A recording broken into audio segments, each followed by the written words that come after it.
చంద్రబాబు ఆంధ్రప్రదేశ్ లో 4 సార్లు ముఖ్యమంత్రి అయిన తొలి వ్యక్తిగా చరిత్ర సృష్టించబోతున్నారు ఈ ఫలితాలను బట్టి చూస్తే. ఎస్ మనకి ఒకసారి ఆర్టీవీ స్క్రీన్ పైన చూడండి. నెంబర్ చూస్తున్న టీడీపీ కూటమి ఎన్డీఏ కూటమి 151 సీట్ల దిశగా ముందుకు దూసుకువెళ్తుంది. టీడీపీ సింగిల్ గా 134 సీట్లలో ఆధిక్యంలో ఉంది.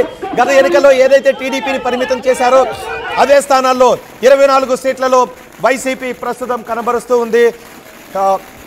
ఈ ట్రెండ్స్ ను చూస్తున్నట్లయితే వైసీపీ ఆధిక్యత ఇంకా కోల్పోయే అవకాశం ఉంది అని చెప్తోంది. ఖచ్చితంగా ఇది ఒక చరిత్ర.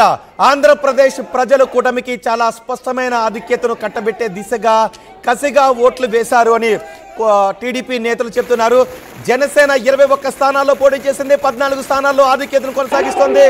ఎస్ మనం చూడొచ్చు ఎన్నికల సమయంలో వైసీపీ అధినేత జగన్మోహన్ రెడ్డి చాలా మార్పులు చేశారు. ఎమ్మెల్యేలందరినీ కూడా మార్చారు, మంత్రుల స్థానాలను కూడా మార్చారు. ఇప్పుడు ఆ మంత్రులందరూ వెనుకంజలో ఉన్నారు. కొడాలి నాని ఒకసారి ఆర్టీవీ స్క్రీన్ చూడండి. కొడాలి నాని ఆయన కౌంటింగ్ కేంద్రం నుంచి బయటకు వెళ్ళిపోతున్న దృశ్యాలు మనకి కనిపిస్తున్నాయి. కొడాలి నాని ఆ వెనుకున్న వాళ్ళు కొడాలి నాని వెళ్ళిపోవడాన్ని వీడియోలో తీసుకుంటున్నారు. ఆ వీడియోస్ ని సర్క్యులేట్ కూడా చేస్తున్నారు. ఆర్టీవీ స్క్రీన్ పైన మీరు ఎక్స్క్లూజివ్ గా చూడొచ్చు. కొడాలి నాని ఫోన్ మాట్లాడుకుంటూ ఆయన వెళ్ళిపోతూ ఉన్నారు. బహుశా ఆయన చాలా సమాధానాలు ఆయన నియోజకవర్గ ప్రజలకు చెప్పాల్సి ఉంటుంది. గుడివాడ ప్రజలకు ఆయన చాలా సమాధానాలు చెప్పాల్సి ఉంటుంది అని చాలా మంది కామెంట్స్ చేస్తూ ఉన్నారు. కొడాలి నాని ఓటమిని అంగీకరిస్తూ ఆయన అక్కడి నుంచి వెళ్ళిపోతున్న దృశ్యాలు మనకి కనిపిస్తున్నాయి. ఇటు ఉత్తరాంధ్రలో కూడా అంతేకాదు, కొడాలి నాని మాత్రమే కాదు, పక్కనే ఉన్న నియోజకవర్గం గన్నవరం నియోజకవర్గంలో కూడా వల్లభనేని వంశీ కూడా ఆయన కౌంటింగ్ కేంద్రం నుంచి బయటకు వెళ్ళిపోయారు. గత ఎన్నికల్లో టీడీపీ నుంచి గెలిచి వైసీపీ వరుసలో ఆయన అసెంబ్లీలో కూర్చున్నారు. వైసీపీ ఫ్యాన్ కింద ఆయన కూర్చున్నారు. యార్లగడ్డ వైసీపీ నుంచి టీడీపీలోకి వచ్చారు. అక్కడ పోటాపోటీగా ఎన్నికలు జరిగాయి. వల్లభనేని వంశీ కూడా ఓటమి దిశగా పయనిస్తూ ఉన్నారు. యార్లగడ్డ విజయం దిశగా పయనిస్తూ ఉన్నారు.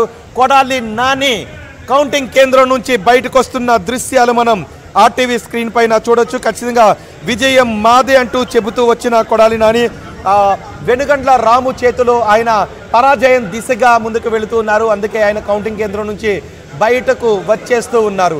ఇప్పటికే మనం ఆర్టీవీ స్క్రీన్ పై చూడొచ్చు. ఆంధ్రప్రదేశ్ ప్రజలు చాలా స్పష్టమైన మెజార్టీని, చాలా స్పష్టమైన ఆధిక్యతను కూటమికి, ఎన్డీఏ కూటమికి కట్టబెట్టారు. ఎన్డీఏ కూటమిని ఆంధ్రప్రదేశ్లో అధికారంలో కూర్చోబెడుతున్నారు. అనుకున్నారు వేవ్, ఇట్స్ ఎ వేవ్. ఆంధ్రప్రదేశ్లో వేవ్ కనబడుతోంది. ఇది మామూలు వేవ్ కాదు, ఇది ఒక సునామీ వేవ్ అనుకున్నారు. కూటమి బలం ఉంటుందా, వైసీపీకి ఎదురుగాలి వీస్తుందా, ఒకవేళ కూటమి బలం ఉంటే చాలా నెక్కు వచ్చే అవకాశం ఉంటుందని. కానీ అవన్నీ